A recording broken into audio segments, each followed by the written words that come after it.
اقسم بالله يا جماعه اصحاب المطاعم هيزعلوا مني قوي بعد الفيديو ده. عملت لكم الكبده البانيه او الكبده الرده. قولوا لي كده في التعليقات ايه هي المحافظه اللي في مصر اللي مشهوره حد بعمايل اي الكبده حد يا دي. جماعه على السوشيال ميديا يكون عمل الكبده بالرده بالطريقه بتاعت المطاعم دي.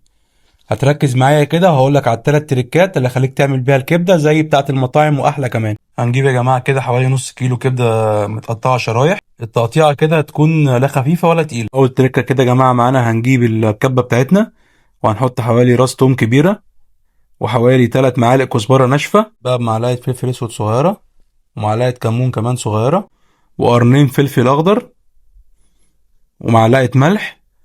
وهنفرم بقى بالكبه بتاعتنا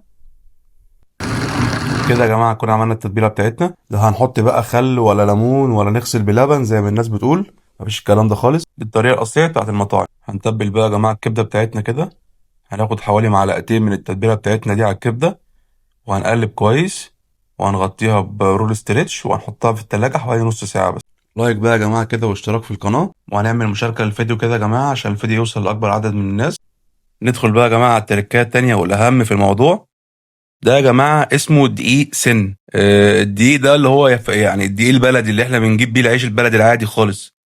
لا بقى نحط دقيق على ردة ولا الكلام ده، هو دقيق سن ده يا جماعة اللي هو بالمفهوم الأصح يعني الشكارة اللي لونها أخضر اللي في أفران التموين. هو ده الدقيق اللي بيستخدموه يا جماعة في الكبدة الردة اللي في المطاعم اللي مشهورة جدا في مصر. بعد ما حطينا الكبدة كده يا جماعة في السن بتاعنا هنقلبه شوية وهنجيب معانا أي مصفى أو أي حاجة منخل هنهز بيها كده الكبدة شوية بحيث إنها تعمل القرمشة اللي انتوا بتشوفوها فوق الكبدة دي. احنا هنسيب الكبدة يا جماعة في السن ده مش أكتر من 5 دقايق بس.